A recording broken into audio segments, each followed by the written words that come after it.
కానీ ఒక రీసెంట్గా పెళ్ళి కాకముందు ఒక అతన్ని ప్రేమించాను అనమాట. ఆ అబ్బాయి నాకు మళ్ళీ కాల్ చేయడం స్టార్ట్ చేశాడు. అరే పెళ్లి మటుకు నేను రాలేదు. Okay okay. మీరు ఫర్దర్ వెళ్ళారంటే ఏమైనా ఫిజికల్ రిలేషన్షిప్ పెట్టుకున్నారా? అవును మేడం. మొదటిసారి పెళ్లి కాకుండా ప్రేమించడం తప్పు కాదు, కానీ ఆ ప్రేమ లోతుకెళ్ళి శారీరక సంబంధం పెట్టుకోవడం అన్నది తప్పు. ఫస్ట్ థ్యాంక్ఫుల్గానే ఉన్నాడు మేడం, తర్వాత నార్మల్గానే మాట్లాడాడు. తర్వాత మళ్ళీ డబ్బులు కావాలంటే నా దగ్గర లేవు, ఉన్నది ఇచ్చాను కానీ ఇంకా హెల్ప్ చేయలేను, నాకు కూడా ఖర్చులు ఉన్నాయని చెప్పాను. కానీ అప్పటి నుంచి అతను బ్లాక్మెయిల్ స్టార్ట్ చేశాడు మేడం. ఏమనేవాడు? ఎలా బెదిరించేవాడు? నా ఫోటోలు మా హస్బెండ్కి పంపుతానని, నార్మల్గా బయట కలిసి తిరిగినప్పుడు ఫొటోస్ ఇద్దరు కలిసి అంటే మీరు అనుకోవడం అంత మటుకు, కానీ అంతకంటే మించి కూడా ఏమన్నా ఫొటోస్ ఆయన దగ్గర వీడియోస్ ఉండి ఉండొచ్చు కదా? ఉండొచ్చు మేడం. మనం ఇలా మాట్లాడడం కరెక్ట్ కాదు. నీకు కావాల్సిన డబ్బులు నేను ఆల్రెడీ ఇచ్చేసాను కదా, నువ్వు ఫ్రెండ్ మళ్ళీ మళ్ళీ ఎందుకు కాల్ చేస్తున్నావు కిరణ్? నాకు ఇప్పుడు పాప ఉంది, మా హస్బెండ్ ఉన్నాడు, నాది వేరే లైఫ్ ఇప్పుడు. అది కాదు సంధ్య, ఇంతకు ముందు ఉన్నావు కదా, ఇప్పుడు ఉండడానికి ఏం ప్రాబ్లం అయింది నీకు? అప్పుడు నాకు పెళ్లి కాలేదు కిరణ్. పెళ్లి అయితే పెళ్లి కాకపోతే అప్పుడు ఉన్నావు కదా, పెళ్లి అయితే వదిలేసి పాపను వదిలేసి రా. ఎందుకు కిరణ్ ఇలా చేస్తున్నావు? ఇదంతా తప్పు కదా. తప్పు ఎందుకు అవుతుంది? లవ్ చేసుకున్నాం కదా. అదే అప్పుడు ఎట్లా అనుకుంటావు? నువ్వు లవ్ చేసినావు కదా. లేదు కిరణ్, నేను నా హస్బెండ్ని లవ్ చేస్తున్నాను, ఇప్పుడు నిన్ను లవ్ చేయట్లేదు నేను. అట్లా ఎట్లా అంటావు? నువ్వు లవ్ చేసి కూడా చేయలేదని ఎట్లా అనుకుంటావు? లేదు కిరణ్, ఇప్పుడు అంతా వేరే, అప్పుడు వేరే. ప్లీజ్ నువ్వు కూడా ఎవరినైనా చూసుకొని పెళ్లి చేసుకో, నన్ను హింసించకేలా. లేదు సంధ్య, నువ్వు నాకు కావాలి, నా దగ్గర ప్రూఫ్లు కూడా ఉన్నాయి. ఇది కరెక్ట్ కాదు కిరణ్. ఇలా మీ హస్బెండ్ వదిలేస్తావు, మీ పాపను వదిలేస్తావు, మీ మమ్మీ డాడీని వదిలేసి వస్తావు, నాకు తెలియదు. నువ్వు కావాలి. నేను అలా చేయలేను కిరణ్. నన్ను ఏమనుకుంటున్నావు అసలు? భర్తని పాపని వదిలి ఎక్కడికి రాను. ప్లీజ్ నన్ను టార్చర్ చేయడం ఆపే. నిన్ను అస్సలు వదులుకోలేను నేను.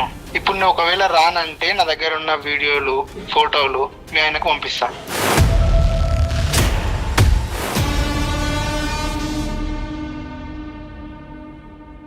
కాళ్లలో నొప్పి, నరాల వాపు వంటి లక్షణాలతో బాధపడుతున్నారా? వెరికోస్ వెయిన్స్ లో అత్యాధునిక చికిత్స Avis vascular centre. Avis hospital సమర్పించు లీగల్ అడ్వైస్ కార్యక్రమానికి స్వాగతం.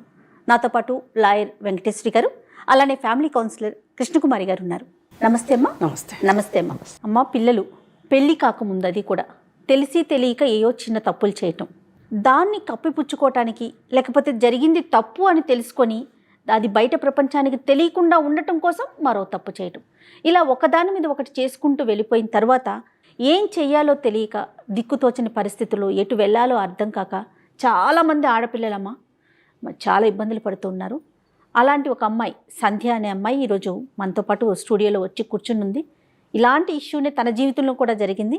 తనకి ఏం చేయాలో పాలుపోవడం లేదు, ముందుకు వెళ్ళాలా వెనక్కి రావాలా, ఏది చెప్పుకోలేని పరిస్థితి. సో మన అడ్వైస్ కావాలి, మీ ఇద్దరు అడ్వైస్ కావాలని చెప్పేసి స్టూడియోకి వచ్చిందమ్మా.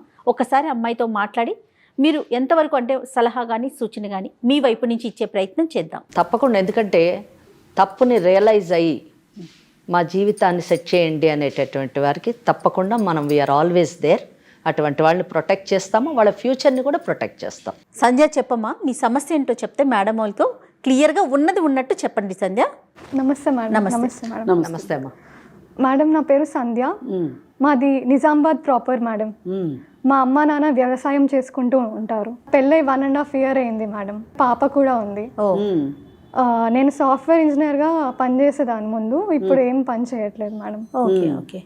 మా ఆయన కూడా సాఫ్ట్వేర్ ఇంజనీర్. ఎందుకు మీ ఆయన మానేయమన్నాడా ఏంటి? పాప డెలివరీ టైంలో నేను లీవ్ తీసుకున్నాను. తర్వాత కొన్ని ఇయర్స్ ఇంట్లోనే ఉండు, పర్లేదు అని చెప్పాడు మా ఆయన. సో చాలా బాగా చూసుకుంటాడు, చాలా రెస్పెక్ట్ఫుల్గా ఉంటాడు. అరే ఎంత బాగుంది లైఫ్. ఏంటి సమస్య ఏంటమ్మా మరి? మ్యామ్, ఒక 6 months బ్యాక్ వరకు అంతా బాగుంది మేడం. మా ఆయన చాలా బాగా చూసుకుంటాడు, నా పాప చాలా సంతోషంగా ఉండేదాన్ని. కానీ ఒక రీసెంట్గా పెళ్ళి కాకముందు ఒక అతన్ని ప్రేమించాను అనమాట. ఆ అబ్బాయి నాకు మళ్ళీ కాల్ చేయడం స్టార్ట్ చేశాడు. మళ్ళీ కలుద్దామని, ఇంకా అప్పుడప్పుడు డబ్బులు అడుగుతున్నాడు. ఇప్పుడు అతను డబ్బులు అడిగేంత చనువు ఉందా అమ్మ మీ ఇద్దరికి? అసలు ఎక్కడ పరిచయం నీకు అతను? మ్యామ్ నా డిగ్రీ కంప్లీట్ అయిన వెంటనే నేను హైదరాబాద్కి ఒక కంప్యూటర్ కోర్స్ కోసం వచ్చానమాట. అప్పుడే కొంచెం డబ్బులు సరిపోక ఒక పార్ట్ టైం జాబ్ కూడా చేశాను. ఆ పార్ట్ టైం జాబ్లో కాల్ సెంటర్లో టీమ్ లీడ్ మేడం కిరణ్ అనేసి కలిసి పనిచేయడంతో మేము కొంచెం క్లోజ్ అయ్యామన్నమాట. అలా అతను ప్రపోజ్ చేస్తే నేను ఒప్పుకున్నాను. అప్పుడు చాలా మంచిగా అనిపించి ఒప్పుకున్నాను. అంటే అతను ఏ విషయంలో ఒప్పుకున్నారు? అతని ప్రేమ మటుకే ఆగిందా? ఇంకేమైనా పెళ్లి దాకా వెళ్ళారా? వెళ్ళిందా? అది అంటే పెళ్లి కూడా చేసుకుందాం. లేదు, ఐఎమ్ నాట్ పెళ్లి మటుకు నేను రాలేదు. Okay okay. మీరు ఫర్దర్ వెళ్ళారంటే ఏమైనా ఫిజికల్ రిలేషన్షిప్ పెట్టుకున్నారా? అవును మేడం, కొంచెం కొంతవరకు ఉండే. ఇద్దరు ఇష్టపడ్డామని చెప్తున్నారు. మరి ఇంకా సమస్య ఏంటమ్మా? మరి ఏమైందంటే 6 months రిలేషన్షిప్లో ఉన్నాక నాకు తెలిసింది అతన్ని ఫోన్లో వేరే చాట్స్ చూసాను. చాలా మంది అమ్మాయిలతో ఫ్లర్ట్ చేస్తున్నాడు, మల్టిపుల్ రిలేషన్షిప్స్ ఉన్నాయి. అంటే మీరు రిలేషన్షిప్ లో ఉన్నప్పుడు పెళ్లి చేసుకోవాలని ఆలోచనలో ఉండినారా? అంటే మీరు ఏమన్నా చెప్పారా? ప్రపోజల్ పెట్టారా అతనికి? ఆ అబ్బాయి చేసుకుంటా అన్నాడు, నేను కూడా. అతను చేసుకుంటా అన్నాడు. అవునండి. మీకు కూడా ఇంట్రెస్ట్ ఉంది. సో మీ మ్యారేజ్ చేసుకుంటారు అనే ఆలోచన ఉంది కాబట్టి మీరు ఫిజికల్ రిలేషన్షిప్ లోకి ఎంటర్ అయ్యారు. అవును. అంతేనా? అవును. ఎస్. మరి తెలిసినప్పుడు నిలదీసావమ్మా నువ్వు? అవును మేడం, నిలదీశాను. ఏమన్నాడు అప్పుడు? అతను అవన్నీ ఊరికే చేస్తున్నాను, నువ్వే సీరియస్ అని చెప్తే. అంటే టైం పాస్ కి కొంతమంది, సీరియస్ గా కొంతమంది అంటనా? అంతేగమ్మా. అదే మరి ఇది కరెక్ట్ కాదని అనలేదా మీరు? అన్నాను మేడం, కరెక్ట్ కాదు, ఇంకా నేను ఈ రిలేషన్షిప్లో ఉండలేను అని చెప్పేసి కొంచెం దూరం అయిపోయాను. ఏదైనా నువ్వు గాయపడ్డావు. నేను ఇంత నమ్మాను కదా ఇతన్ని, ఇతను ఇలా చేశాడు, రేపైనా చేయడని నమ్మకం ఏంటి అనే ఒక భయంతో ఉన్నావు నువ్వు. అవును. మరి ఈ మాట చెప్పావా? నువ్వు మారుతావని నాకేంటి గ్యారంటీ, నేను అందుకే నువ్వు నాకు నమ్మకం లేదు, వదిలేస్తున్నాను, అసలు ఇంక నీకు నాకు సెట్ కాదు అని ఏమన్నా మాట్లాడారా మీరు? అంటే చెప్పాను మేడం, ఇంకా నేను నా వల్ల కాదు ఇంకా ఉండడం, ఎందుకంటే ఒక్కసారి చేస్తే మళ్ళీ మళ్ళీ అవ్వదు అని గ్యారంటీ ఏంటి అని చెప్పేసి నేను జాబ్ కూడా మానేసి నా ఊరికి వెళ్ళిపోయాను. అప్పుడు తర్వాత వేరే జాబ్లో జాయిన్ అయ్యాను. నువ్వంటే నీ ఇష్టం నాకు, నేను ఇంకా ఇట్లా చేయను అన్నప్పుడు మరి నువ్వేం ఆలోచించావు? అలా చెయ్యను అది ఇది అని బతిమలాడాడు మ్యామ్. అయితే సరే ఒక బెనిఫిట్ ఆఫ్ డౌట్ లాగా నేను కూడా సరే చూద్దాం, మారాడేమో, నాతోనే ఉంటాడేమో అని ఒకసారి ఛాన్స్ ఇచ్చాను మేడం. కొన్ని రోజులు ఉన్నాను. అది తప్పు కదమ్మా.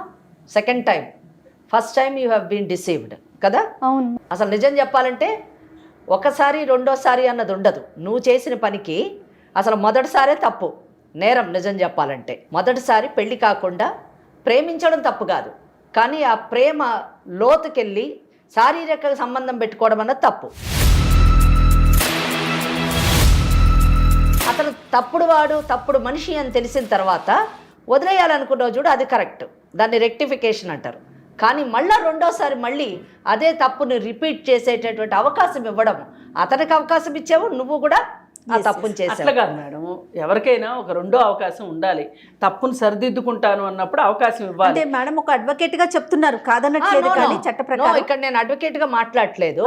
ఒక మామూలు మనిషిగా నేనేం చెప్తున్నానంటే, పెళ్లి చేసుకొని ఒక భర్త తప్పు చేస్తే ఆ తప్పుని క్షమించి అవకాశం ఇవ్వడం ఒప్పుకుంటాం. అవును. కానీ పెళ్లి కాకుండా నువ్వు ఒక పరాయి మగవాడితో శారీరక సంబంధం పెట్టుకొని ఒక అవకాశం ఇవ్వాలి అని అనుకోవడం అది తప్పుడు ఆలోచన అన్నది నా అభిప్రాయం. ఇప్పుడు ఒక తప్పు చూసి కాదనుకుంటే ఇంకొక మనిషిలో ఇంకొక తప్పు కనిపిస్తుంది, అలా ఇంకొక మనిషిలో ఇంకొక తప్పు కనిపిస్తుంది. మాట్లాడేమో ఆడపిల్ల కదా, అలా సహజంగా ఆలోచించిందేమో. అంటే ఇప్పుడు అటువంటి మనుషులు మారుతారు అనే ఆలోచన కానీ సమాజంలో ఉంటే సంధ్య లాంటి వాళ్ళు ఇక్కడ వచ్చి కూర్చొని మీరు చెప్పేది 100% కరెక్టే. కానీ నేను కూడా కృష్ణకుమారి గారితో ఈ విషయాన్ని కొంచెం ఏకీభవిస్తాను. ఎందుకంటే ఒక అవకాశం ఇవ్వాలి, ఇద్దాము అని తను అనుకుంది. బట్ ట్విస్ట్ ఏం జరిగింది అనేది చూడాలి. నువ్వేమంటావు? అవును మేడం, ఆ టైంలో నాకు నమ్మబుద్ధి అయింది ఆ అబ్బాయిని. అంటే అంతలా బతిమలాడాడు. ఆ టైంలో తప్పు అని కూడా అనిపించలేదు నాకు. ఇప్పుడు అనిపిస్తుంది అమ్మా? అవును మ్యామ్, చాలా అనిపిస్తుంది. తర్వాత ఏం జరిగిందమ్మా? అలా అవకాశం ఇచ్చాక కూడా నాకు తర్వాత కూడా ఇంకొక అమ్మాయితో ఉన్నాడు అని తెలిసింది. అందుకని ఇంకా నేను దూరం అయిపోయాను. ఆ జాబ్ కూడా మానేసి మా ఊరికి వచ్చేసాను. ఇంటికి వెళ్ళిన తర్వాత ఏం చేశారమ్మా? ఇంటికి వెళ్ళాక కొన్ని రోజులు జాబ్కి ప్రిపేర్ అయ్యి ఇంకో జాబ్ చూసుకున్నాను మేడం, సాఫ్ట్వేర్ ఇంజనీర్. తర్వాత మా ఇంట్లో వాళ్ళు చూసిన సంబంధంని పెళ్లి చేసుకున్నాను. మరి ఆ పెళ్లి చేసుకునే ముందు నీ పాస్ట్ అతనికి చెప్పాలి అని అనిపించలేదా? అంటే ఏమైనా కొంచెమన్నా నీ మనసులో అనిపించిందా, చెప్పాలా వద్దా, చెప్తే ఏమవుతుందో, చెప్పకపోతే ఏమవుతుందో, తర్వాత తెలిస్తే ఎలా, ఇట్లాంటి ఆలోచనలు ఏమైనా వచ్చాయా మీకు? ఆలోచనలు వచ్చాయి కానీ మాకు అంత అవకాశం రాలేదండి. అంటే అంత చెప్పే అవకాశం రాలా. ప్లస్ చెప్పినా కూడా ఏమనుకుంటారు, ఎలా తీసుకుంటారో. ఓకే. తర్వాత ఏమైందమ్మా? తర్వాత ఒక 6 months బ్యాక్ నాకు మళ్ళీ కాల్ చేశాడు మేడం, కిరణ్ అనే కాల్ చేసేసి కలవాలి, మీ ఆయనకు నేను ఫోటోలు పంపిస్తాను కలవకపోతే, అప్పుడప్పుడు డబ్బులు అడగడం, ఇవన్నీ స్టార్ట్ చేశాడు మేడం. మరి అప్పుడు మీ రెస్పాన్స్ ఏంటి? ఏమన్నా అన్నారా అతన్ని? చెప్పాను మేడం, ఇప్పుడు నా లైఫ్ వేరే, నీ లైఫ్ వేరే, ఇది కరెక్ట్ కాదు అని చాలానే గట్టిగానే చెప్పారు. కాకపోతే మా ఆయనకు చెప్తాను, నా పాత ఫొటోస్ అవన్నీ పంపిస్తాను అని బెదిరిస్తున్నాడు. మా ఆయన నన్ను చాలా ప్రేమిస్తున్నాడు, ఇవన్నీ తెలిస్తే ఎలా తీసుకుంటారో తెలీదు. మరి డబ్బులు అట్లా అడిగినప్పుడు ఏమన్నా పంపించారా మీరు? అవును మ్యామ్, 2 సార్లు పంపించాను నేను డబ్బులు. ఏమో అతను ఫోన్ చేస్తున్నాడు అంటున్నావు కదా, ఎలా మాట్లాడుతూ ఉన్నాడు అతను ఫోన్లు చేసినప్పుడు? మ్యామ్ నార్మల్గానే మాట్లాడేవాడు స్టార్టింగ్లో, ఎలా ఉన్నావు, ఏం నడుస్తుంది అవన్నీ. కాకపోతే మెల్లిమెల్లిగా నేను తప్పు చేశానని చెప్పాడు. ఒకరోజు సారీ చెప్పాడు. సంధ్య, కిరణ్ యొక్క పర్సనాలిటీ, ఆయన మెంటాలిటీ మీకు తెలుసు, ఆయన ఉమనైజర్ అని తెలిసి కూడా ఆయన ఫోన్ని, అంటే మీ ఫ్యామిలీ లైఫ్ చక్కగా సాగుతున్న టైంలో మళ్ళీ ఆయన ఫోన్ని ఎంటర్టైన్ చేయడం మీరు మళ్ళీ ఇంకొక తప్పిదం చేశారేమో అని నేను అనుకుంటున్నాను. అవును మేడం, నేను చేసిన తప్పే, కానీ ఆయన నార్మల్ ఫ్రెండ్ లాగా మాట్లాడాడు. నార్మల్ క్యాజువల్ కాన్వర్జేషన్ ఉందనేసి నేను సర్లే అని ఉన్నాను. తర్వాత మళ్ళీ కూడా నమ్మిందమ్మా తను. ఉట్టి ఫ్రెండ్గా ఉందామంటేనే నేను సరే అని నార్మల్గా మాట్లాడాను మేడం. అంటే ఆయన కూడా నార్మల్గానే మాట్లాడా? Starting problem. What is the problem then? ఆయన నార్మల్గా ఫ్రెండ్లీగా మీతో మాట్లాడితే ఇక ప్రాబ్లం ఏం లేదు కదా. అయితే ఎవరు హాస్పిటల్లో ఉన్నారు, ప్లీజ్ నాకు డబ్బు కావాలి, ఫ్రెండ్గా అడిగితే నేను ఇచ్చాను మేడం. ఎలా ఇచ్చారు? మా ఫ్రెండ్తో ట్రాన్స్ఫర్ చేయించాను మేడం. ఎంత అమౌంట్ ఇచ్చారండి సంజయ్? ఒక 20,000 ఇచ్చాను. 20,000 వేశారు. 20,000తో ఆగిందా లేదా ఫర్దర్ అలా ఇచ్చుకుంటూనే వెళ్ళారా? ఫస్ట్ థ్యాంక్ఫుల్గానే ఉన్నాడు మేడం, తర్వాత నార్మల్గానే మాట్లాడాడు. తర్వాత మళ్ళీ డబ్బులు కావాలంటే నా దగ్గర లేవు, ఉన్నది ఇచ్చాను, కానీ ఇంకా హెల్ప్ చేయలేను, నాకు కూడా ఖర్చులు ఉన్నాయని చెప్పాను. కానీ అప్పటి నుంచి అతను బ్లాక్మెయిల్ స్టార్ట్ చేశాడు మేడం. వన్ మోర్ డౌట్, మీరు ఇదంతా కాన్వర్జేషన్ అంతా ఫోన్లోనైనా మళ్ళీ వ్యక్తిగతంగా కలవడము, కలిసి మాట్లాడడం అట్లా ఏమైనా జరిగిందా? లేదండి, లేదు, ఓన్లీ ఫోన్. గుడ్. ఏమనేవాడు, ఎలా బెదిరించేవాడు? నా ఫోటోలు మా హస్బెండ్కి పంపుతానని. అంటే మీ ఇద్దరు కలిసి ఉన్న ఫోటోలా? అవును. అంటే మీరు తెలిసి తీసుకున్నారా, మీకు తెలియకుండా ఆయన ఏమైనా ఫోటోలు తీసాడా? నార్మల్ గా బయట కలిసి తిరిగినప్పుడు ఫోటోస్. ఇద్దరు కలిసి మీరు అనుకోవడం అంత మటుకు, కానీ అంతకంటే మించి కూడా ఏమైనా ఫోటోస్ ఆయన దగ్గర, వీడియోస్ ఉండి ఉండొచ్చు కదా? ఉండొచ్చు మేడం. నమ్ముతుంది అదే. అంటే ఇప్పుడు తన పరిస్థితి ఎలా అయిపోయిందంటే, నమ్మడం కంటే గత్యంతరం లేని పరిస్థితి వచ్చింది. ఆ పాత రోజుల్లో నమ్మడం వేరు, ఇప్పుడు తన జీవితం భద్రమైన జీవితానికి ఏం జరుగుతుందో అనే ఒక భయంతో నమ్ముతుంది. ఇక 2 issues, అతను వదిలించుకోవాలి, ఇతను కాపాడుకోవాలి, అది ఈ కుటుంబాన్ని కాపాడుకోవాలి. ఈ పాప ఉంది, ఇతనికి తెలిస్తే నువ్వు ముందెందుకు చెప్పలేదు అంటాడో. అసలు ఏం జరుగుతుందో ఇప్పుడు ఆమె మనసు ఎట్లయిపోయిందంటే సుడిగుండంలా అయిపోయింది. మరి ఏం చేసామ్మా అప్పుడు? మరి ఇలానే ఆపేస్తానంటేనే నేను ఇచ్చాను మేడం డబ్బులు, ఎందుకంటే మళ్ళీ నాకు ప్రాబ్లమ్స్ వస్తాయి అందుకని ఇచ్చాను. ఇలా బ్లాక్మెయిల్ చేశాడు, మీ హస్బెండ్కి ఫొటోస్ పంపిస్తాను, వీడియోస్ పంపిస్తాను మనం కలిసి ఉన్నామనేసి. నేను చెప్పాను, నాకు జాబ్ లేదు ఇప్పుడు, నా దగ్గర డబ్బులు లేవు, నేను ఇవ్వలేను అని కూడా చెప్పాను. అయినా వినలేదు, బ్లాక్మెయిల్ చేస్తూనే ఉన్నాడు. నా చైన్ అమ్మి మరి నేను అతనికి 50,000 ఇచ్చాను మరి.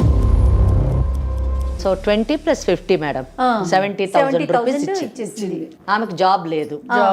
ఏదైనా హస్బెండ్ అంటే ఆమె ఇంట్లో ఆమె దొంగలాగా మారిపోయింది.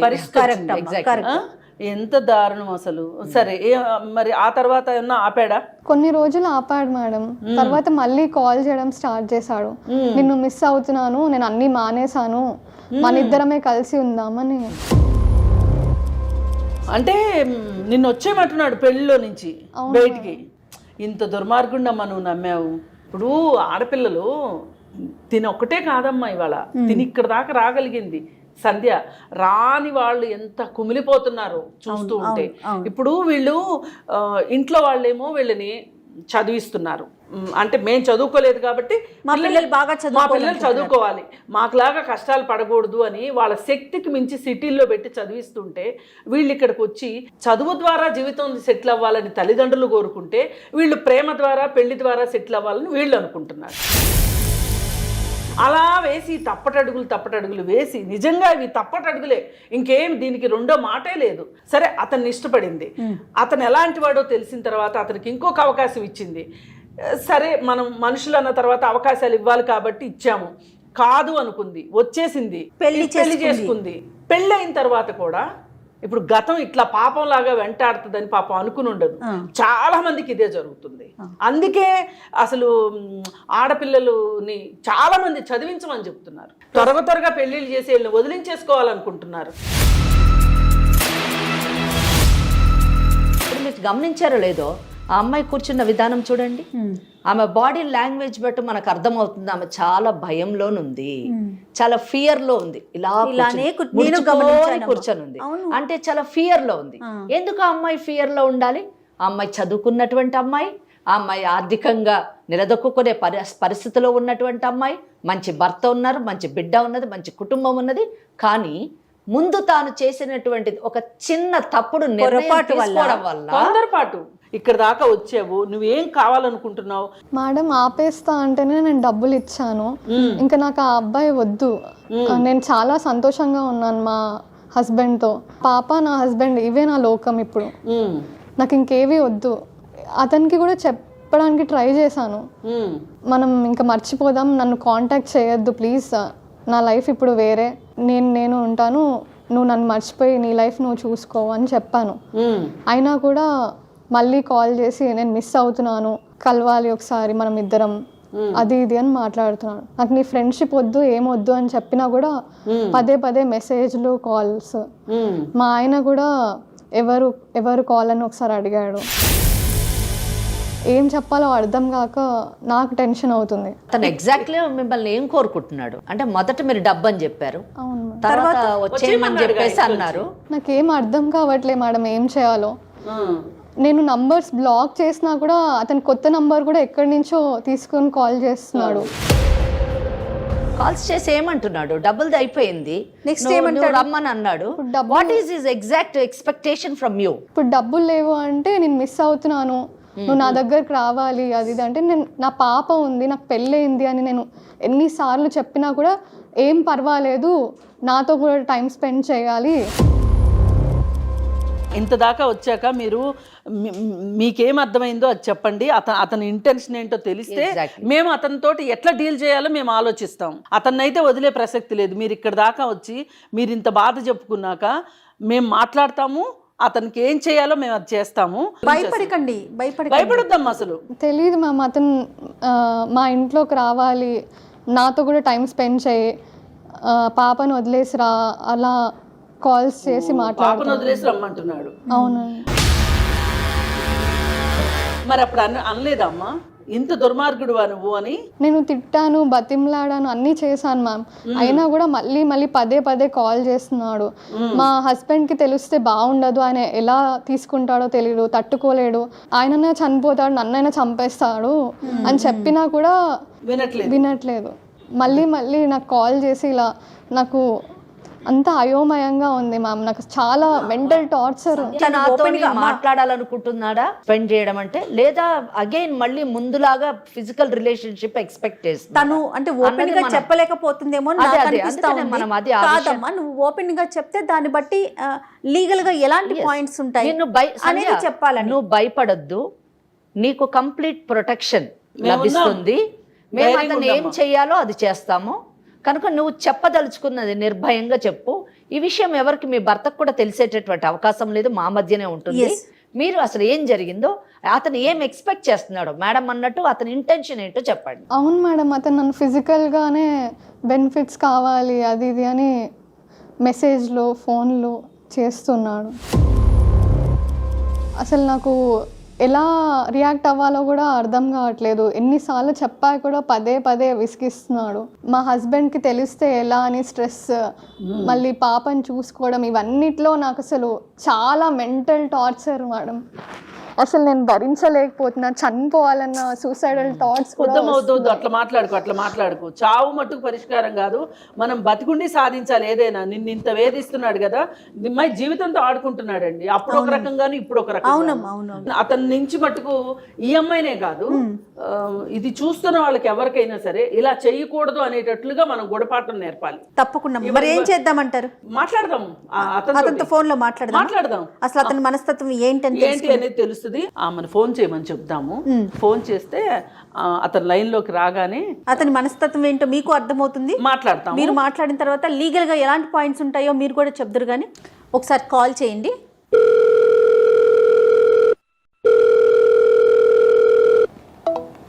ఏం చేయట్లేదు మేడం. ఏంటి అయి ఉంటుందంటారమ్మా? అంటే ఈమె దగ్గర నుంచి కాల్ ఎక్స్పెక్ట్ చేసి ఉండడు అతను, అందుకని లిఫ్ట్ చేయట్లేదు. కానీ ఇలాంటి వాళ్ళు ఏం చేస్తారంటే కొంచెం ఆలోచించుకుని వాళ్ళే చేస్తారు. చూడండి, ఫోన్ కాస్త ఆలోచించుకుంటాడు, ఏం మాట్లాడాలని ప్రిపేర్ అయ్యి. ఎందుకంటే ఈ అమ్మాయిని ఎట్లయినా దారికి తెచ్చుకోవాలనే ఉద్దేశంలో ఉన్నాడు అతను.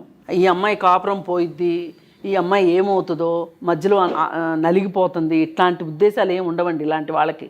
వాళ్ళకి కావాల్సింది ఏంటి? ఆ అమ్మాయిని సాధించాలి అంతే. ఇదొక సాడిస్టిక్ ప్లెజర్ అంతే. కాదమ్మా, డబ్బులు ఇస్తా ఉందనుకోండి, అప్పుడు తన దాకా రాడంటారా? అలా ఉంటుందా మనస్తత్వం? డబ్బులు అన్నది ఆయన ఇంటెన్షన్ అయితే, లేదు అనగానే వెంటనే నువ్వు నాకు కావాలి అని ఎలాగంటాడు? డబ్బులు లేనిదే ఈమెను ఎలాగ మెయింటైన్ చేయగలుగుతాడు అతను? సో డబ్బుకి దీనికి ఏం సంబంధం లేదు. అది ఒక వంక. ఆ అమ్మాయి అంటే డబ్బులు ఇస్తుంది అంటే భయపడో ఇష్టపడో ఇస్తుంది అనేది ఒక లెక్క. ఇస్తుంది, అతనికి పని గడుస్తుంది. కానీ ఆ అమ్మాయిని తన అధీనంలోకి తెచ్చుకోవాలని ప్రయత్నం చేస్తున్నాడు. ఇది ఒక అమ్మాయిని లొంగ తీసుకోవడానికి చేసేటటువంటి ప్రయత్నంలో ఫస్ట్ స్టేజ్ తాను మారిపోయానని ఒప్పించడానికి ప్రయత్నించడము. సెకండ్ స్టేజ్లోను తాను చాలా దయనీయమైన పరిస్థితులు, అంటే ఉమెన్ సింపతిని గెయిన్ చేయడానికి. తర్వాత థర్డ్, నాకు డబ్బులు కావాలని డబ్బులు తీసుకోవడము. డబ్బులు ఇవ్వలేని పరిస్థితి రాగానే తన రియల్ ఇంటెన్షన్ ని ఒరిజినాలిటీ ఇప్పుడు బయటకు వచ్చింది ఫైనల్ కి. కానీ పాపం ఎంత నలిగిపోతుంది అమ్మాయి చూస్తుంటే. మానసిక ఆందోళనకు లోనయ్యి ఆఖరికి అమ్మాయి తనే చేస్తున్నాడా? కృష్ణకుమారి గారు కరెక్ట్ చెప్పారండి. మీరు మాట్లాడమ్మా. హలో, బై మిస్టేక్ కాల్ చేశాను. ఎందుకు కిరణ్ ఇవన్నీ కరెక్ట్ కాదు అని చెప్పాను కదా. నాకు ఇప్పుడు హస్బెండ్ ఉన్నారు, పాప ఉంది, మనం ఇలా మాట్లాడడం కరెక్ట్ కాదు. నీకు కావాల్సిన డబ్బులు నేను ఆల్రెడీ ఇచ్చేసాను కదా. నువ్వు ఫ్రెండ్గా ఉందామంటేనే నేను మాట్లాడడం స్టార్ట్ చేశాను, లేకపోతే నేను అసలు నీతో మాట్లాడేదాన్ని కూడా కాదు. మళ్ళీ మళ్ళీ ఎందుకు కాల్ చేస్తున్నావు కిరణ్? నేను చెప్పాను కదా ఇది కరెక్ట్ కాదు. నాకు ఇప్పుడు పాప ఉంది, మా హస్బెండ్ ఉన్నాడు, నాది వేరే లైఫ్ ఇప్పుడు. అది కాదు సంధ్య, ఇంతకు ముందు ఉన్నావు కదా, ఇప్పుడు ఉండడానికి ఏం ప్రాబ్లం అయింది నీకు? అప్పుడు నాకు పెళ్లి కాలేదు కిరణ్. పెళ్లి అయితే పెళ్లి కాకపోతే అప్పుడు ఉన్నావు కదా. అవును, కానీ మనం రిలేషన్షిప్ అయిపోయి చాలా ఇయర్స్ అయింది. నేను మూవ్ ఆన్ అయ్యి నేను పెళ్లి కూడా చేసుకున్నాను. అనుకుంటావు మూవ్ ఆన్ అయినావని? నువ్వు వేరే వాళ్ళతో ఉన్నావని నేను రిలేషన్షిప్ ఆపేశాను కదా. అవును, నువ్వు అలా చెప్పినందుకు అలా ఇట్లా వాళ్ళు అనుకుంటున్నావు అని చెప్పి నేను వాళ్ళ దగ్గర మాట్లాడడం లేదు, అసలు మాట్లాడడం కూడా ఆపేసిన. అవును, కానీ నాకు ఇప్పుడు పెళ్ళి అయింది. పెళ్ళి అయితే వదిలేసి పాపను వదిలేసేసి రా. ఎందుకు కిరణ్ ఇలా చేస్తున్నావు? ఇదంతా తప్పు కదా. తప్పు ఎందుకు అవుతుంది? లవ్ చేసుకున్నాం కదా. అదే అప్పుడు ఎట్లా అనుకుంటావు? నువ్వు లవ్ చేసినావు కదా, నువ్వు లవ్ చేసినందుకే వాళ్ళందరిని వదిలేసి నీ దగ్గర ఉన్నా కదా నేను. లేదు కిరణ్, నీకు అప్పుడు కూడా ఛాన్స్ ఇచ్చాను, కానీ నువ్వు మళ్ళీ కూడా వెళ్ళావు. అలానే నేను అన్ని వదిలేసి వాళ్ళందరిని వదిలేసిన, వాళ్ళ దగ్గర టచ్ లో కూడా లేను. కాదు కిరణ్, ఇప్పుడు నాకు పెళ్ళయింది, నాకు ఒక పాప ఉంది, నాది ఇప్పుడు కుటుంబం ఉంది. ఇప్పుడు లవ్ చేసినావు కదా, నన్ను లవ్ చేసినప్పుడు అవన్నీ వదిలేసుకొని రావాలి. నువ్వు నాకు చెప్పకుండా వెళ్ళిపోయినావు కదా, జాబ్ మానేసినావు చెప్పకుండా, నెంబర్ చేంజ్ చేసుకున్నావు. లేదు కిరణ్, నేను నా హస్బెండ్ని లవ్ చేస్తున్నాను, ఇప్పుడు నిన్ను లవ్ చేయట్లేదు నేను. అట్లా అంటావు? నువ్వు లవ్ చేసి కూడా చేయలేదని ఎట్లా అనుకుంటావు? లేదు కిరణ్, ఇప్పుడు అంతా వేరే, అప్పుడు వేరే. ప్లీజ్ నువ్వు కూడా ఎవరినైనా చూసుకొని పెళ్లి చేసుకో, నన్ను హింసించకేలా. లేదు సంధ్య, నాకు కావాలి, నా దగ్గర ప్రూఫ్లు కూడా ఉన్నాయి. ఇది కరెక్ట్ కాదు కిరణ్. ఇలా నన్ను పదే పదే రోజు కాల్స్ చేసి నాకు సూసైడల్ థాట్స్ కూడా వస్తున్నాయి దీనివల్ల. నాకు బతకాలని లేదు. నువ్వు ప్లీజ్ ఇలా టార్చర్ చేయడం ఆపేయాలి. మనం కలిసి ఉన్నాం, దాని దగ్గర కలిసినప్పుడు మంచిగా ఉన్నావు కదా. అది ఎప్పటి విషయం కిరణ్? మళ్ళీ మళ్ళీ ఎందుకు ఇప్పుడు గుర్తు చేస్తున్నావు? కాల్ చేస్తాను నేను. నాకు ఇష్టం లేదు కిరణ్ నీతో ఉండడం. ఇప్పుడు ఇష్టం లేదని నువ్వు ఎట్లా అంటావు? నేను బరాబర్ కాల్ చేస్తాను. నన్ను లవ్ చేసినావు, కలిసి ఉండాలి. ఇప్పుడు మీ హస్బెండ్ వదిలేస్తావు, మీ పాపను వదిలేస్తావు, మీ మమ్మీ డాడీని వదిలేస్తావు, నాకు తెలియదు. నువ్వు కావాలి. నేను అలా చెయ్యలేను కిరణ్. నన్ను ఏమనుకుంటున్నావు అసలు? ఏమనుకుంటున్నావు ఏంది? ఇలా ఎలా మాట్లాడుతున్నావు నువ్వు అసలు? నీకు కూడా అక్క ఉంది కదా, మీ అక్క ఇలా చేస్తే ఎలా ఉంటది? అక్క అవన్నీ కాదు సంధ్య. నువ్వు లవ్ చేసినప్పుడు నువ్వు చెప్పాలి, ప్రతి ఒక్కటి చెప్పి ఇట్లా నేను వదిలేస్తున్నాను, ఇట్లా పెళ్లి చేసుకుంటాను చెప్పాలి. నువ్వు చెప్పినావా నాకు? అప్పుడు ఇంకా నీకు ఛాన్స్ ఇచ్చాక కూడా నువ్వు అలా చేసే వరకు నేను అన్నీ వదిలేసుకొని నా ఊరికి వెళ్ళిపోయాను. అవును సంధ్య, నువ్వు ఊరికి వెళ్ళిపోయింది నాకు చెప్పాలి కదా. జాబ్ మానేస్తున్నా చెప్పలేదు. ఇప్పుడు ఏమంటాడు అడుగు. నన్ను వదిలేస్తున్నా అని చెప్పలేవు. ఇప్పుడు ఏం చేయమంటున్నావు నువ్వు? నా దగ్గర రావాలి. భర్తని పాపని వదిలి ఎక్కడికి రాను. ప్లీజ్ నన్ను టార్చర్ చేయడం ఆపే. నిన్ను అస్సలు వదులుకోలేను నేను. ఇప్పుడు నువ్వు వస్తావా రావా? నేను రాలేను. ప్లీజ్ నువ్వు కూడా ఎవరినైనా చూసుకొని పెళ్లి చేసుకొని సెటిల్ అవ్వు. ఇప్పుడు నువ్వు ఒకవేళ రానంటే నా దగ్గర ఉన్న వీడియోలు, ఫోటోలు మీ ఆయనకు పంపిస్తా. ఇంకా అమ్మాయి ఎంతసేపు చెప్పినా ఇంకా అదే మాట అమ్మా. ఒకసారి మీరు మాట్లాడండి. నేను మాట్లాడతాను. ఇదిగో కిరణ్, ఇప్పుడు ఆమెతో మాట్లాడిందంతా మేము వింటున్నామమ్మా. మేము ఇక్కడ సుమన్ టీవీ నుంచి మాట్లాడుతున్నాము. మా దగ్గరకు వచ్చింది. ఎవరు అంటే నువ్వు కూడా వస్తావా? మరి అడ్రస్ చెప్తాము. నేను సుమన్ టీవీ నుంచి మాట్లాడుతున్నాను. ఆ అమ్మాయితో మాట్లాడినట్లు కాదు మాతో మాట్లాడడం అంటే. ఏంటి తమాషాగా ఉందా? పెళ్లికి ముందు ఏదో జరిగింది, అప్పుడు జరిగింది తప్పు ఖచ్చితంగా. ఆ అమ్మాయిని నువ్వు ఇంకా వేరే వేరే ఫ్రెండ్స్ ఉంటే కూడా ఈ అమ్మాయిని ఫ్రెండ్షిప్ పేరుతోటి పెళ్లి చేసుకుంటానని చెప్పి ఆ అమ్మాయితోటి ఫిజికల్ రిలేషన్ పెట్టుకొని మళ్ళీ నీకు వేరే వేరే ఫ్రెండ్స్ ఉన్నారని ఆ అమ్మాయి అభ్యంతరం చెప్తే మానేశానని చెప్పి నేను మారిపోయాను. లవ్వేనమ్మా. ఎంతమందితో లవ్ చేస్తావు? నీ హృదయం అంత విశాలమా? ఎంతమందిని ప్రేమిస్తావు నువ్వు? నీ ఇష్టమా? సరే, అందుకే కదా నీ ఇష్టమే అని నీ ఇష్టానికి నిన్ను వదిలేసి ఆ అమ్మాయి దారి అమ్మాయి చూసుకుంది. చూడు, నీలాంటి వాడితో కష్టము అని చెప్పి ఒక అవకాశం ఇచ్చి కూడా అమ్మాయి ఇంకా నువ్వు మారవు అని అర్థం చేసుకుని వెళ్ళిపోయింది. ఆ అమ్మాయి జీవితంలో ఆమె ఒకసారి చెప్పింది కదా, కాదు నీకు ఇలా 10 మందితో స్నేహాలు ఉంటే నాకు కుదరదు, నాకు నచ్చదు అని చెప్పింది కదా ఆమె. చెప్తే నువ్వేమన్నావు? చెప్పింది నేను నీ దగ్గరనే ఉంటా, నీతోనే ఉంటా అని మాట్లాడింది. మాకు మొత్తం చెప్పింది. ఒకసారి నువ్వు కావాలంటే గుర్తు చేసుకో. నువ్వు ఇలా 10 మందితోటి స్నేహాలు చేస్తానంటే కుదరదు, నీకు వాళ్ళు కావాలో నేను కావాలో తేల్చుకోమని అన్నది. అప్పుడు నువ్వు ఆమెకేం మాట ఇచ్చావు? నువ్వే నా స్వప్న సుందరివి, నిన్నే పెళ్లి చేసుకుంటాను, నీతోనే ఉంటాను, నీకోసం నేను మారుతున్నాను అని చెప్పి ఆ అమ్మాయికి అబద్ధాలు చెప్పి ఆ అమ్మాయితో రిలేషన్. లేదమ్మా, నువ్వు వదలలేదు. వదిలితే అసలు ఆ అమ్మాయికి ఆ నమ్మకం నువ్వు ఇచ్చుంటే గనక, ఆ ధైర్యాన్ని నువ్వు ఇచ్చుంటే అమ్మాయి ఇంకో పెళ్ళే చేసుకునేది కాదు. ఇంకో పెళ్లి కాదు. నువ్వు మాట దాటాయికు. తన సంధ్య దగ్గర మాట్లాడినట్లు కాదు మా దగ్గర మాట్లాడడం. నువ్వు ఇచ్చిన మాట తప్పావు కాబట్టి ఇంకా నువ్వు మారవు, నీ కుక్కతో ఒక వంకర అని అమ్మాయి వెళ్ళిపోయింది. వెళ్ళిపోయిన తర్వాత ఒకసారి కిరణ్, ఇంకొక మేడం ఉన్నారు, అడ్వకేట్ మేడము. నీకు ఎందుకంటే నేను శుతిమెత్తగా చెప్తుంటే నీకు అర్థం కావట్లేదు. నువ్వు కటకటాలకు వెనక్కి వెళ్ళడం ఖాయం. మేడం చెప్తారు, మాట్లాడు. నా పేరు వెంకటేశ్వరి, అడ్వకేట్. నేను అడిగేటటువంటి ప్రశ్నలకి సమాధానం చెప్పు. నీకు ఒక విషయం తెలుసా? ఈ దేశానికి ఒక చట్టం ఉందన్న సంగతి తెలుసా నీకు? తెలుసు కదా, వెరీ గుడ్. రెండోది, నేను ఎన్ని తిరుగుళ్ళన్నా తిరుగుతాను, కానీ నువ్వు నన్నే పెళ్లి చేసుకోవాలి అనేటటువంటి అగ్రిమెంట్ మీ ఇద్దరి మధ్యన ఏమన్నా ఉందా? అటువంటి సాక్ష్యం ఏమన్నా ఉందా? లేదు కదా. ఎస్, రెండోది అయిపోయింది. ఇప్పుడు ఆ అమ్మాయి పెళ్లి చేసుకుంది, ఒక భర్త, ఒక బిడ్డ, మంచి కాపురం చేస్తూ ఉంటే నువ్వు నా దగ్గరికి రా అని చెప్పడం నేరం అన్న విషయం అన్నా నీకు తెలుసా? తెలియదు. నువ్వు చేసే పనికి అది తప్పని చెప్పను. నేరానికి ఎటువంటి శిక్ష ఉంటుందో తెలుసా నీకు? మేడం నేను ఓన్లీ ఆమెను ప్రేమిస్తాను, ఇవన్నీ ఏం తెలుసుకోదలుచుకోవాలి. నువ్వు అప్పుడు ఇందాక మేడం అడిగినట్టుగా నీది చాలా విశాల హృదయం ఉండొచ్చు, నువ్వు ఎంతమందినైనా ప్రేమించవచ్చు. ఆ పని నువ్వు ఎంతమందినైనా ప్రేమించుకో, నో ప్రాబ్లం. కానీ ఒక పెళ్ళైనటువంటి మహిళని నువ్వు నాకు కావాలి అని అనడం అన్నది నేరం.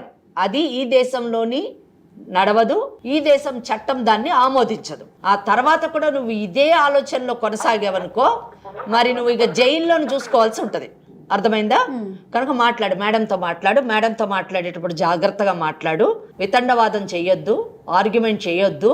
నీకు ఆర్గ్యుమెంట్ చేయడానికి నీ కేసు స్ట్రాంగ్ కేసు కాదు. అర్థమైందా? విను, మేడం ఏం చెప్తారో విను. ఇదిగో చూడు కిరణ్, ఇప్పుడు ఒక మనిషి మంచిగా బతకాలి, బుద్ధిమంతుల్లాగా ఉండాలి అంటే చట్టాలు తెలియక్కర్లా, కనీసము ఇంగిత జ్ఞానం పనిచేయాలి. మనం మనుషులవి, మనమేమి తప్పు నేను చెప్తాను, నువ్వు ఎదురు మాట్లాడకుండా విను. ఏంటంటే ఆమెని ప్రేమించానని చెప్పావు, ఆ అమ్మాయి కూడా నిన్ను ప్రేమించింది. పెళ్లికి ముందు మీరు శారీరక సంబంధంలోకి వెళ్ళారు. అది ఒక రకంగా చూస్తే తప్పు. ఎందుకంటే మాట మీద నిలబడలేని వ్యక్తులు, పనులు గడుపుకొని పక్కకెళ్ళిపోయే మనుషులు చేసే చీప్ టాక్టిక్స్. సరే, ఆ అమ్మాయి గుర్తించి నీకు చాలా ఫ్రెండ్షిప్స్ ఉన్నాయి, ఇలా ఉంటే కుదరదు అని చెప్పి నేను నీకు ఇలా ఉండేటట్లయితే నేను నీకు దక్కను అని కూడా చెప్పింది ఆ అమ్మాయి. అయినా లేదు, మళ్ళీ నువ్వు అలాంటి స్నేహాల్లో ఉంటేనే ఆ అమ్మాయి తట్టుకోలేక పక్కకి వెళ్ళిపోయింది. ఇంకా నిన్ను సమర్థించుకునే పరిస్థితిలో నువ్వు లేవు. నువ్వు తప్పు మీద తప్పు చేస్తూ వెళ్తున్నావు కిరణ్. ఇది మంచిది కాదు. ఇప్పుడైనా తప్పు సరిదిద్దుకోపోతే ఇంకా నిన్ను ఎవ్వరూ రక్షించలేరు. చట్టం అసలు రక్షించదు. డబ్బులు అడిగాడు పాపం, తనకున్నా లేకపోయినా డబ్బులు ఇచ్చింది. కాదయ్యా కిరణ్, ఆమె నీ పద్ధతి నచ్చక ఆమె పక్కకు వచ్చేసి ఆమె జీవితం ఆమె సరి చేసుకుంది కదా. చేసుకున్న తర్వాత ఇప్పుడు మళ్ళీ నువ్వు ఆమె జీవితంలోకి వచ్చి ఆమెకు ఒక కూతురుంది.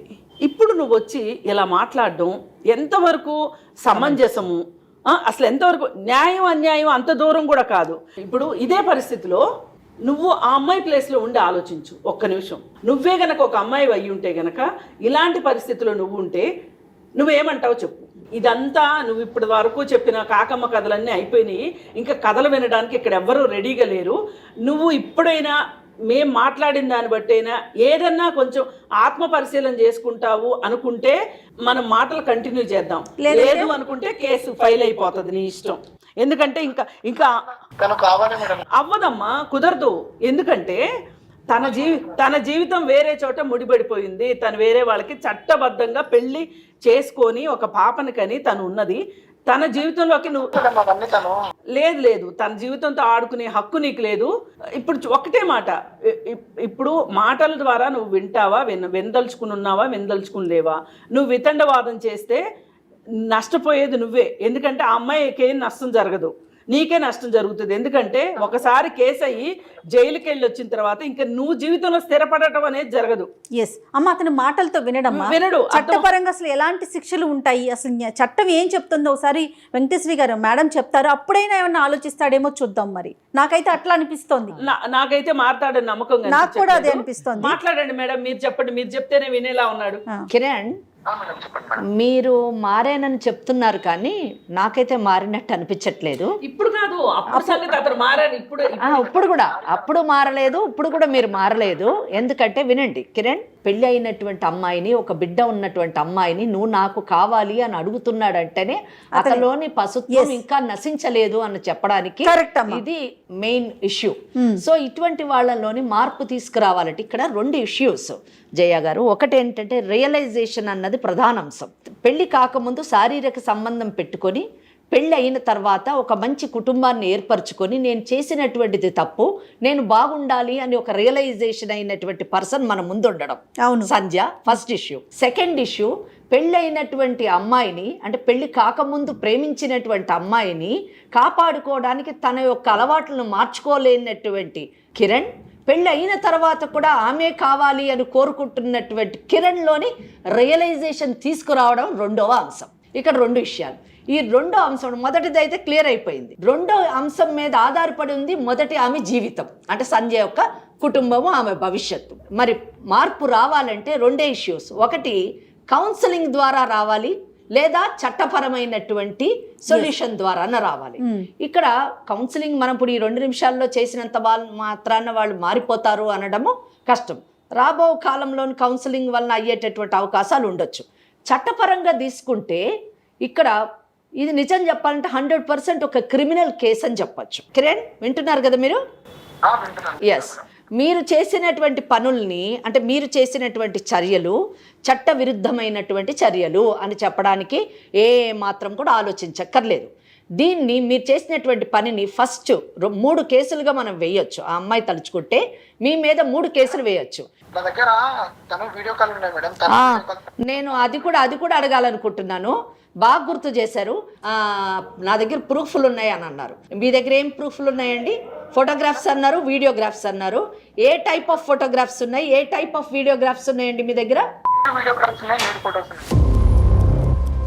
వెరీ గుడ్ అండి, వెరీ గుడ్. మీరు చెప్పారు కదా వీడియోస్ ఉన్నాయి, ఫోటోగ్రాఫ్స్ ఉన్నాయి కదా. ఈ 2 తీసి మీరు పెట్టుకొని బెదిరిస్తున్నారు కాబట్టి మీరు ఇంకా నేరం, చాలా కఠినమైనటువంటి నేరంలోకి వెళ్ళి మీ శిక్ష యొక్క ఇది కూడా పెరుగుతుందండి. ఈ evidence, yes, this evidence is sufficient for us to go for a criminal case against you, Mr. Kiran. ఇది ఫస్ట్ థింగ్. ఎస్, చెప్పండి, ఇంకా చెప్పండి ప్లీజ్. తనని వీడియో కాల్ చేసి పంపండి, తను మీ ఫోటో పంపండి అని తనని అడగలేదు. మీరు తీయడం తప్పు. లాయర్తో మాట్లాడేటప్పుడు చాలా జాగ్రత్తగా మాట్లాడాలి. మీరు మాట్లాడే ప్రతి అక్షరము, ప్రతి పదము, ప్రతి వాక్యము మా మైండ్లో సేవ్ అవుతుంది. మేము లీగల్ యాంగిల్లో మాత్రమే చూస్తాము. వీఆర్ నాట్ లే పర్సన్స్, వీఆర్ లా పర్సన్స్. లా పర్సన్స్తో చాలా జాగ్రత్తగా మాట్లాడాలి. మీరు మాట్లాడిన ఒక్క మాటతోనే నాకు ఫస్ట్ కేసు డిసైడ్ అయిపోయింది. ఇంకా 2వ కేసు ఎక్స్టార్షన్ అంటారు. ఎక్స్టార్షన్ అంటే ఏ వ్యక్తి నుంచి అయినా కానీ ఏదైనా కోరుకోవడము, ఫోర్స్ ద్వారా కానివ్వండి, బ్లాక్మెయిల్ ద్వారా కానివ్వండి, బెదిరించి కానివ్వండి, లేదా బలవంతంగా కానివ్వండి, ఒక వ్యక్తి నుంచి ఏమైనా కోరుకుంటే దాన్ని ఎక్స్టార్షన్ అంటారు. ఇండియన్ పీనల్ కోడ్ అంటే ఇప్పుడు మారింది, న్యాయ సంహిత ప్రకారము మీరు ఎక్స్టార్షన్ అంటారు. దాని ప్రకారం 3 సంవత్సరాలు శిక్షకు లోనవుతారు.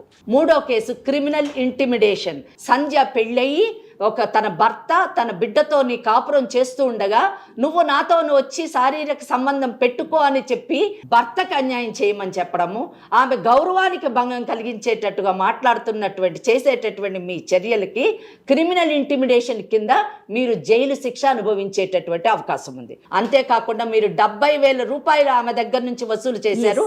దానికి మా దగ్గర కూడా సాక్ష్యం ఉంది. ఎందుకంటే ఆన్లైన్ ట్రాన్స్ఫర్ జరిగింది కాబట్టి ఆ డబ్బుని వడ్డీతో సహా వసూలు చేసేటటువంటి రికవరీ సూట్ కూడా ఇస్తాము. అలాగే ఆమె యొక్క గౌరవానికి భంగం కలిగిస్తున్నారు కాబట్టి క్రిమినల్ డిఫమేషన్ కేసు కూడా 5వ కేసు కూడా మీ మీద వేసేటటువంటి అవకాశం ఉంది.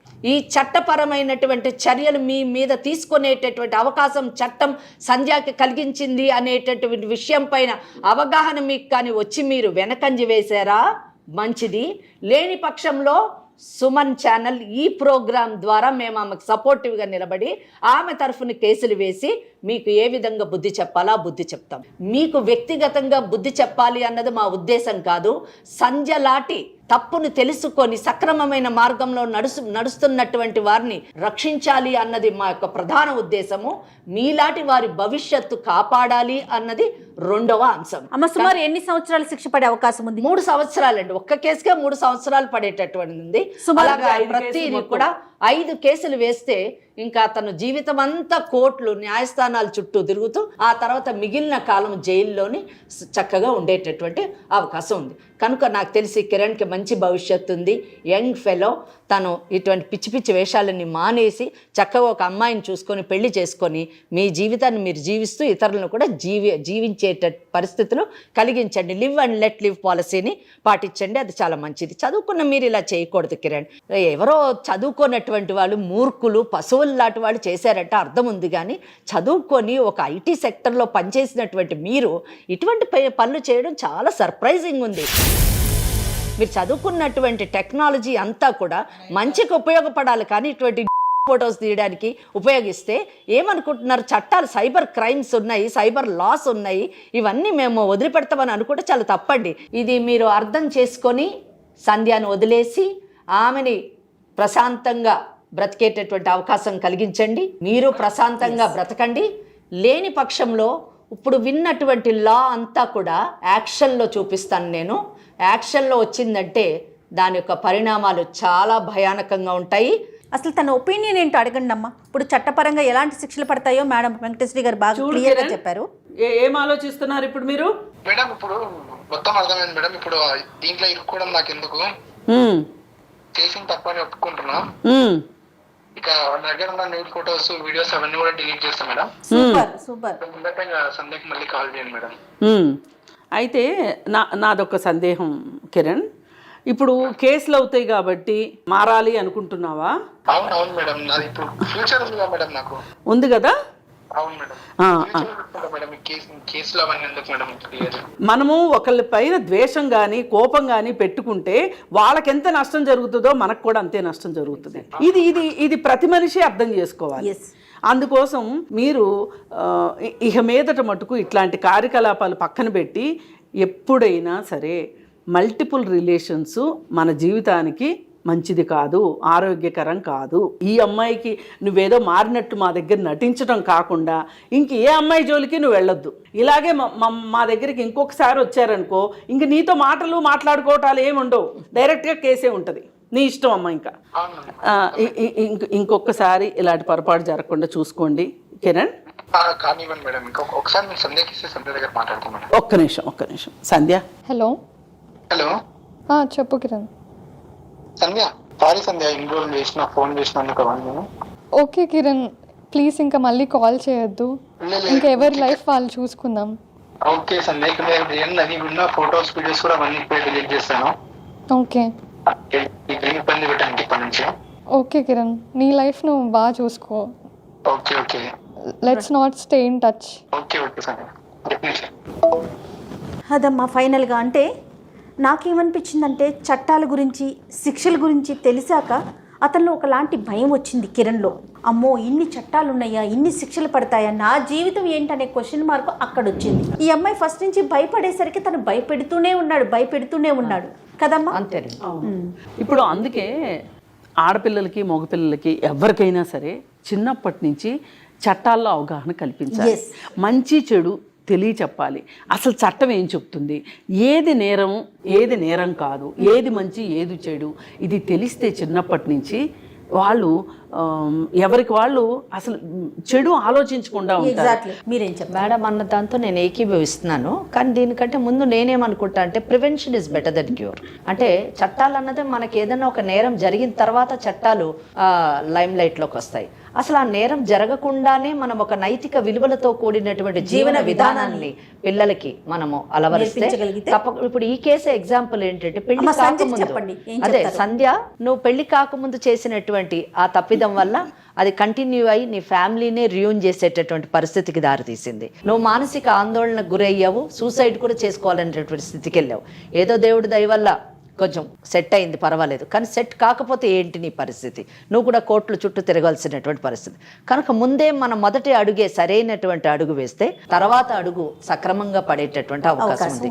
నేను ఇది ఎందుకు చెప్తున్నానంటే, నీకు కూడా ఒక అమ్మాయి ఉందని చెప్పావు, ఒక పాప ఉంది. ఆ పాపని ఆ దిశలో పెంచు, నైతిక విలువలతో కూడిన జీవన విధానాన్ని నువ్వు వాళ్ళకి ప్రబోధిస్తే తప్పకుండా సమాజం బాగుంటుంది, మనము బాగుంటాము. ఇటువంటి చర్యల్లో పడేటటువంటి అవకాశం ఉండదు. అప్పుడు చట్టాలతో నిజానికి అవసరమే ఉండదు. రైట్ అమ్మా, థ్యాంక్ యూ సో మచ్. సంధ్య. తప్పకుండా మేడం. Right, very good. జాగ్రత్తగా ఉండమ్మా. ఇంకా అతను నాకు తెలిసి కాల్ చేయడు. ఒకవేళ నీకు అట్లా ఏదన్నా అనిపిస్తే మాత్రం ఇమీడియట్ గా మమ్మల్ని సంప్రదించు. తర్వాత స్టెప్ ఏం చేద్దాం అనేది ఆలోచిద్దాం. ఓకేనా? హ్యాపీగా ఉండు, ధైర్యంగా ఉండు. All the best. All the best మా. Thank you madam. రైట్ అమ్మా, నమస్తే. నమస్తే. కాళ్లలో నొప్పి, నరాల వాపు వంటి లక్షణాలతో బాధపడుతున్నారా? వెరికోస్ వెయిన్స్ లో అత్యాధునిక చికిత్స ఏవిస్ వాస్కులర్ సెంటర్.